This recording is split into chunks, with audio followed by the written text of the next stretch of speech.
बिस्मिल्लाहिर्रहमानिर्रहीम। नाज़रीन अस्सलाम वालेकुम। इमरान वसीम हाज़िर खिदमत है। आज की वीडियो में नाज़रीन हम बात करेंगे 18वीं तरमीम के मामले पर हुकूमत के रास्ते में एक बड़ी रुकावट आन खड़ी हुई है, और ये वही रुकावट है जिसका सामना साबिक़ सदर परवेज़ मुशर्रफ को भी अपने दौरे इक़्तिदार में करना पड़ा, और फिर इसका नतीजा ये निकला कि साबिक़ सदर परवेज़ मुशर्रफ को इक़्तिदार के ऐवानों से बाहर आना पड़ा, अपना इक़्तिदार छोड़ना पड़ा। ये कौन सी ऐसी रुकावट है जो ऐसे वक्त में हुकूमत के रास्ते में आन खड़ी हुई है, जब हुकूमत ये चाहती है कि 18वीं तरमीम की वो खामियां जो कोरोना वायरस की वबा के दौरान सामने आई हैं उन्हें बेहतरियों में तब्दील किया जाए और सियासी जमातों से राब्ते किए जा रहे हैं। ये कौन सी रुकावट है, आपके साथ ये भी शेयर करेंगे। लेकिन उससे पहले नाज़रीन, दो ऐसे रियासती इदारे हैं जिनमें मुबैना तौर पर अरबों रुपए की करप्शन और बेज़ाब्तगियाँ सामने आई हैं, और ये इंकशाफ किया गया है ऑडिटर जनरल ऑफ पाकिस्तान की रिपोर्ट में जो सुप्रीम कोर्ट ऑफ पाकिस्तान में जमा कराई गई है। और नाज़रीन, आप ये जानकर हैरान होंगे कि जिन दो इदारों का नाम इस रिपोर्ट में लिया गया है, उन दो इदारों का जो काम है वो लोगों को, मुस्तहिक नादार ज़रूरतमंद लोगों को मदद करना है, उन्हें सपोर्ट फराहम करना है। लेकिन इस रिपोर्ट में ये बताया गया है कि अरबों रुपए के इन इदारों के फ़ंड होते हैं, इनका मैंडेट ये है, लेकिन जब सालाना इनका ऑडिट किया जाता है तो अरबों रुपए की बेज़ाब्तगियाँ और मुबैना करप्शन जो है वो सामने आती हैं। तो नाज़रीन, अपनी वीडियो का बाकायदा आगाज़ करते हैं, लेकिन दूसरी ख़बर से नाज़रीन हम अपनी वीडियो का आगाज़ करेंगे। आपको मालूम है नाज़रीन कि सुप्रीम कोर्ट ऑफ पाकिस्तान ने कोरोना वायरस के मामले पर अज़ख़ुद नोटिस लिया था। मुतअद्दिद समातें जो हैं इस मामले के ऊपर हो चुकी हैं, और जो आखिरी समात हुई थी उसमें सुप्रीम कोर्ट ऑफ पाकिस्तान की जानिब से जो एतराज़ उठाया गया था कि सूबों की जानिब से और ख़ास तौर पर सिंध की जानिब से जो ज़कात का पैसा, बैतुल माल का पैसा लोगों में तकसीम किया जा रहा है, मुस्तहिक लोगों में तकसीम हो रहा है, नहीं हो रहा, तो इसकी शफाफियत पर काफ़ी ज़्यादा एतराज़ात सुप्रीम कोर्ट ऑफ पाकिस्तान की जानिब से उठाए गए थे। और अदालत ने आखिरी समात पर 2 हफ़्तों के लिए जब केस मुलतवी किया, तमाम रियासती इदारों से रिपोर्ट तलब की थी, और ऑडिटर जनरल ऑफ पाकिस्तान से भी रिपोर्ट तलब की थी कि महकमा ज़कात और बैतुल माल का जो पैसा है, इस हवाले से जो ऑडिट रिपोर्ट्स हैं वो भी सुप्रीम कोर्ट ऑफ पाकिस्तान में जमा कराई जाएँ। और अदालत ने ये सवाल भी उठाया था कि जो मज़ारात का पैसा है, ज़कात का पैसा है, बैतुल माल का पैसा है, इससे जो इंतज़ामी जो अखराजात हैं या जो तनख्वाहें मुलाज़मीन की अदा की जाती हैं, इस पर भी इस्लामी नज़रियाती कौंसल और उसके साथ साथ जो मौलाना तकी उस्मानी हैं उनसे भी जो है वो रिपोर्ट तलब की गई थी। अब ये रिपोर्ट ऑडिटर जनरल पाकिस्तान की जानिब से सुप्रीम कोर्ट ऑफ पाकिस्तान में जमा कराई गई है, महकमा ज़कात के हवाले से भी और महकमा बैतुल माल के हवाले से भी। इसमें यह बताया गया है कि आखिरी साल जो महकमा ज़कात में पैसे जमा हुए ज़कात फ़ंड की मद में, वो 7 अरब 38 करोड़ रुपए जमा हुए थे, और इसमें यह बताया गया कि 7 करोड़ 38 करोड़ रकम का जो 13% रकम बनती थी 961 मिलियन रुपए, उसका हमने ऑडिट किया। मतलब उन्होंने एक सैंपल ले लिया 13% का 7.38 करोड़ में से, और उसका ऑडिट किया, और बताया गया कि 13% रकम में से जो कि 961 अरब मिलियन रुपए बनती थी, 574 मिलियन के बेज़ाब्तगियाँ जो है वो सामने आई हैं। मतलब 50% से भी ज़ायद बेज़ाब्तगियाँ सामने आई ज़कात के फ़ंड में से। और इसी तरह से बैतुल माल के हवाले से जो रिपोर्ट दी गई है उसमें यह बताया गया है कि 5 अरब रुपए के फ़ंड गुज़िश्ता साल पाकिस्तान बैतुल माल को दिए गए थे। 100% 5 अरब की जो रकम थी उसका ऑडिट किया गया, और 3.1 अरब रुपए की बेज़ाब्तगियाँ पाकिस्तान बैतुल माल के फ़ंड में सामने आई, जो मजमूई फ़ंड का, मजमूई बजट का 62% बनते हैं। और इसमें उन्होंने रेशो भी बताया कि किस रेशो से ज़कात फ़ंड जो है वो सूबों में या इस्लामाबाद में तकसीम किया जाता है। 7% ज़कात की रकम इस्लामाबाद को मिलती है, पंजाब को 57%, सिंध को 24%, खैबर पख्तूनख्वा को 14% और बलोचिस्तान को 5% मिलती है। और सिंध ने अपनी रिपोर्ट में ये बताया कि हमने पैसे ये कहाँ पर खर्च किए हैं। उन्होंने बताया कि गुज़िश्ता साल हमें 2 अरब रुपये ज़कात फ़ंड की मद में मिले थे, जिनमें से 1.2 अरब रुपये हमने गुजारा अलाउंस की मद में मुस्तहिक लोगों को दिए, मुस्तहिक लोगों में बांटे, और बाकी जो रकम थी वो हमने मुख्तलिफ जो प्रोजेक्ट हमारे चलते हैं उसमें हमने हेल्थ केयर, सोशल वेलफेयर,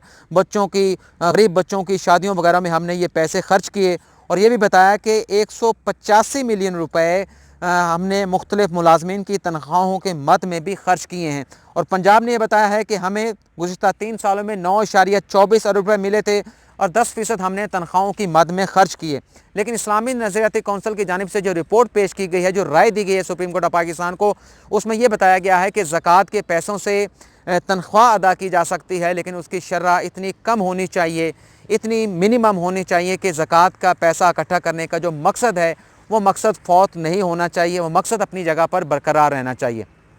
अब हम बात करते हैं جو ہمارا دوسرا موضوع تھا کہ 18ویں ترمیم کے معاملے پر جہاں حکومت ان کوششوں میں مصروف ہے کہ کرونا وائرس کی وبا کے دوران جو خامیاں اس ترمیم میں سامنے آئی ہیں 18ویں ترمیم میں، ان خامیوں کو بہتری میں تبدیل کیا جائے اور تمام سیاسی جماعتوں کو ساتھ ملایا جائے۔ لیکن ہم نے خبر یہ دی تھی کہ حکومت کے اس کوشش میں ایک بڑی رکاوٹ آن کھڑی ہوئی ہے، اور وہ رکاوٹ وہی ہے جس کا سامنا سابق صدر پرویز مشرف کو کرنا پڑا اور نتیجہ انہیں اقتدار سے باہر آنا پڑا۔ آپ کو ناظرین یاد ہوگا کہ اکتوبر 1999 سے لے کے جب سابق صدر پرویز مشرف نے اپنا اقتدار سنبھالا تھا، ملک کی بھاگ دوڑ سنبھالی تھی، تو پہلے دن سے لے کر آخری دن تک 2007 تک ان کے اقتدار پر گرپ بہت زیادہ مضبوط تھی۔ انہیں کسی قسم کا ان کی حکومت کو یا سابق صدر پرویز مشرف کو کوئی خطرہ نہیں تھا۔ لیکن مارچ 2007 میں سابق صدر پرویز مشرف کی جانب سے ایک ایسا فیصلہ، ایک ایسا قدم اٹھایا گیا جس کی وجہ سے ان کی اقتدار پر گرپ جو ہے وہ کمزور ہوئی اور انہیں اقتدار چھوڑنا پڑا۔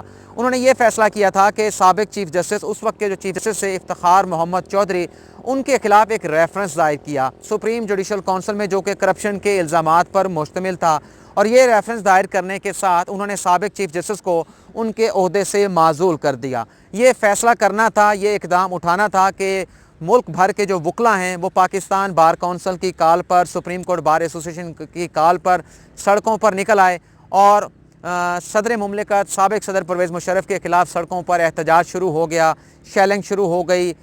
سیکیورٹی جو اہلکار ہوتے تھے، جو پولیس والے ہوتے تھے، ان کے ساتھ وکلاء کے تصادم ہوتے رہے، اور اس کا نتیجہ یہ نکلا پہلے مرحلے میں کہ 20 جولائی 2007 کو تو افتخار چودھری اپنے عہدے پر، چیف جسٹس آف پاکستان کے عہدے پر بحال ہو گئے، لیکن پھر 3 نومبر 2007 کو ایک اور فیصلے کے ذریعے، ایمرجنسی کے ذریعے، سابق صدر پرویز مشرف نے افتخار چودھری کو اور باقی ججوں کو گھروں پر بھیج دیا، اور ملک میں ایمرجنسی کا انکار کرتے ہوئے پی سی آرڈر جاری کر کے نئے ججز کی تعیناتیاں، نئے ججوں کو سپریم کورٹ آف پاکستان میں بٹھا دی گیا، جس کے بعد ایک اور سخت احتجاج جو ہے وہ سابق صدر پرویز مشرف کے خلاف شروع ہوا، اور اس کی کال بھی پاکستان بار کونسل اور سپریم کورٹ بار ایسوسیشن کی جانب سے کی گئی تھی۔ اور پھر بعد میں کیا ہوا وہ مجھے بتانے کی ضرورت نہیں ہے، بات لمبی ہو جائے گی۔ تو اب یہ ہوا ہے کہ حکومت کی جانب سے جو کوششیں کی جا رہی ہیں کہ ہم 18ویں ترمیم میں تبدیلی لا سکیں، تو پاکستان بار کونسل جو کہ وکلاء کی سب سے بڑی نمائندہ باڈی ہے پاکستان میں، اس کے جو وائس چیئرمین ہیں عابد ساقی، ان کی جانب سے اعتراض اٹھا دیا گیا ہے، مخالفت کی گئی ہے 18ویں ترمیم کی، اور یہ کہا گیا ہے کہ موجودہ حکومت جو 3 ووٹوں کی بے ساکھیوں پر کھڑی ہے، اس کے لیے یہ ممکن ہی نہیں ہے کہ 18ویں ترمیم کو ریورس کر سکے یا 18ویں ترمیم میں کوئی تبدیلی لا سکے۔ اور انہوں نے یہ کہا کہ یہ صرف حکومت کی خواہش ہو سکتی ہے، لیکن حکومت اس چیز کو ممکن نہیں بنا سکتی۔ اور انہوں نے یہ بھی کہا کہ یہ جو 18ویں ترمیم انٹروڈیوس کرائی گئی تھی، اس کی وجہ یہ تھی کہ 18ویں ترمیم سے پہلے جو ڈکٹیٹر اقتدار میں آتے رہے، آئین کو رونتے رہے، آئین میں اپنی من مرضی کی تبدیلیاں کرتے رہے، تو یہ 18ویں ترمیم تمام سیاسی جماعتوں نے متفقہ طور پر کثرت رائے سے پارلیمنٹ سے منظور کی تھی، اور مقصد یہ تھا کہ جو آئین ہے اسے اپنی اصل شکل صورت میں بحال کیا جائے۔ لیکن وہ یہ کہتے ہیں آگے چل کے کہ ہم جمہوریت اور جمہوری اداروں پر یقین رکھتے ہیں، آئین میں ترمیم ضرور ہونی چاہیے، جو ناانصافی کی باتیں ہیں وہ ختم ہونی چاہیے، لیکن آئین میں ترقی پسند اور عوام دوست ترامیم شامل ہونی چاہیے، اور 18ویں ترمیم اگر واپس لی جاتی ہے تو اس کا مقصد ایسے ہی ہوگا کہ لوگوں کو پتھروں اور غاروں کے دور میں واپس دھکیل دیا جائے۔ ناظرین، بات چونکہ 18ویں ترمیم پر ہو رہی ہے، سابق صدر پرویز مشرف پر ہو رہی ہے، تو تھوڑا سا ذکر سابق صدر پرویز مشرف کا یہ بھی کر لیتے ہیں کہ جب انہوں نے اقتدار سنبھالا تھا تو ایک بلدیاتی نظام بھی ان کی جانب سے متعارف کرایا گیا تھا۔ 2001 میں بھی انتخابات ہوئے تھے، 2004 میں بھی ہوئے تھے، 2007 میں بھی ہوئے تھے، اور 2008 کے جو عام انتخابات ہوئے تھے قومی اسمبلی کے اور صوبائی اسمبلیوں کے، اس کے بعد پیپلز پارٹی اور نواز لیگ کی حکومتیں آئیں پنجاب میں، مرکز میں، پیپلز پارٹی میں، باقی ساری جگہوں پر، تو ان کی جانب سے نہ صرف یہ 18ویں ترمیم متعارف کرا کر پرویز مشرف کی جو کانسٹیٹیوشن میں کی گئی تبدیلیاں کی گئی تھیں اسے ختم کر دیا گیا، بلکہ جو بلدیاتی نظام متعارف کرایا گیا تھا سابق صدر پرویز مشرف کی جانب سے، جس کی وجہ سے لوگوں کو جو ہے وہ ان کی دہلیز کے اوپر نہ صرف انتقال منتقل کیا گیا تھا بلکہ انہیں اقتدار میں شریک بھی کیا گیا تھا۔ اور ایسا لگتا تھا، جب مجھے یاد ہے کہ اس نظام کی وجہ سے لوگ اسلام آباد یا لاہور کی طرف نہیں دیکھتے تھے، وفاقی دارالحکومت اسلام آباد کی طرف نہیں آتے تھے، بلکہ ان کے بہت سارے مسائل سابق صدر پرویز مشرف کے اس نظام کی وجہ سے لوکل سطح پر حل ہو جاتے تھے، کیونکہ وہ ایسا نظام تھا جس کے تحت جو لوکل باڈیز کے جو ناظم ہوتے تھے، نائب ناظم ہوتے تھے، ضلعی ناظم ہوتے تھے، سٹی ناظم ہوتے تھے، بہت زیادہ اختیارات اور مالی بجٹ جو ہے انہیں فراہم کیا گیا تھا۔ अब ये जहां 18वीं तरमीम पर मुस्लिम लीग नवाज़ बैठने के लिए हुकूमत के साथ तैयार है, उनकी जानिब से कुछ ले दे की बातें भी सामने आ रही हैं कि अपोजिशन नून लीग ये चाहती है कि अगर आप हमसे ये सपोर्ट चाहते हैं तो हमें भी आपसे कुछ ना कुछ हवाले से दरकार होगा। और बातें आ रही हैं कि वो चाहते हैं कि नैब में ऐसी तरमीम की जाए जिसका फ़ायदा शरीफ ख़ानदान को पहुँचे। और अब बरमला ये भी एतराफ़ कर लिया गया है कि साबिक़ सदर परवेज़ मुशर्रफ ने जो बल्दियाती निज़ाम मुतारफ़ कराया था वो बेहतर था, उसे ख़त्म नहीं होना चाहिए था, उसमें अख्तियारात की कुछ ज़्यादती थी लेकिन उसको बेहतर किया जा सकता था, उस निज़ाम को ख़त्म नहीं होना चाहिए था। और नाज़रीन, आपको ये भी बता देते हैं किसी भी जमहूरी निज़ाम की अगर कोई बुनियाद होती है, रीढ़ की हड्डी होती है, यही बल्दियाती निज़ाम होता है। लेकिन पाकिस्तान में बदकिस्मती से बल्दियाती निज़ाम पर कभी जमहूरी हुकूमतों की जानिब से उस तरह से तवज्जो नहीं दी गई, इस निज़ाम को उस तरह से फ़ाल नहीं किया गया जिस तरह से तरक्की याफ्ता ममालिक में हम ये निज़ाम देखते हैं कि वो फ़ाल भी है और लोगों को डिलीवर भी करता है और लोगों के मसाइल भी हल होते हैं और लोगों को फैसिलिटेट भी किया जाता है। आज की इस वीडियो में नाज़रीन इतना ही। आपसे इजाज़त चाहते हैं। अल्लाह हाफ़िज़।